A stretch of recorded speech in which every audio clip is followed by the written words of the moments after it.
नमस्कार दोस्तों, आज की कहानी है भगवान का घर। एक दिन एक अमीर व्यापारी किसी काम से एक गांव में जा रहा था।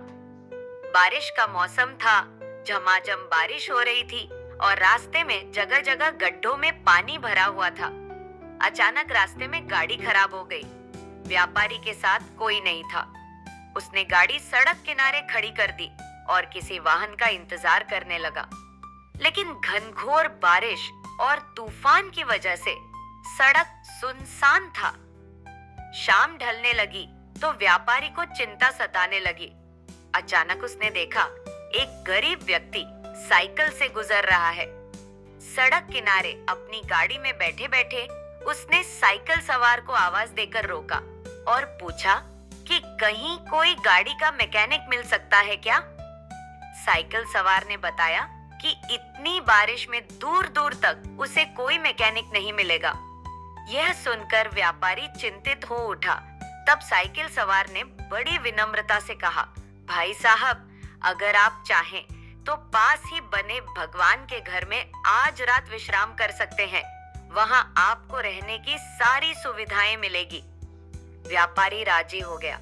उसने सोचा कि आज रात मंदिर में ठहर कर अगले दिन सुबह वो गाड़ी मरम्मत का कोई रास्ता देख लेगा। साइकिल सवार ने उसे अपनी साइकिल पर बिठाया और चल पड़ा। थोड़ी देर में दोनों एक छोटे से मकान के सामने पहुंच गए। साइकिल वाले ने दरवाजा खटखटाया तो एक स्त्री ने दरवाजा खोला। व्यापारी को संबोधित करते हुए साइकिल वाले ने कहा, यह मेरी पत्नी है। इस भगवान के घर में सिर्फ हम दोनों रहते हैं। हमारे बच्चे शहर में नौकरी करते हैं। आइए अंदर पधारिए और आराम से बैठ जाइए। थोड़ी ही देर में साइकिल वाले की पत्नी गर्म गर्म चाय नाश्ता ले आई। रात का खाना भी पकने लगा।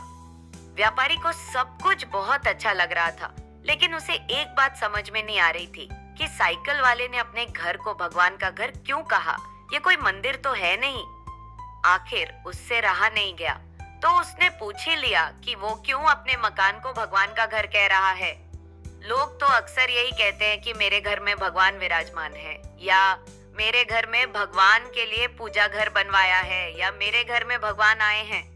ये सुनकर साइकिल वाले व्यक्ति ने कहा, हाँ, आपने ठीक कहा। अक्सर लोग यही कहते हैं कि घर हमारा है और भगवान हमारे घर में विराजमान है, लेकिन हम ऐसा नहीं कहते, क्योंकि अगर हम अपना घर कहेंगे तो उसमें हम अपनी इच्छा अनुसार कुछ भी उल्टा पुल्टा काम कर सकते हैं। लेकिन अगर हमने भगवान का घर कहा तो हम वहाँ कोई गलत अनाचार वाले काम नहीं कर सकते और हमेशा उन्हीं सद्विचारों में रहते हैं जैसे हम सब मंदिर के अंदर होते हैं।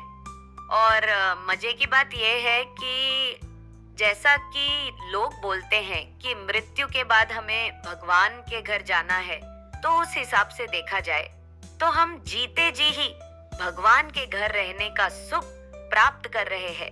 उस गरीब व्यक्ति के इतने सुंदर विचार से व्यापारी बहुत प्रेरित हुआ और उसने भी अपने घर को भगवान का घर कहने का मन बना लिया।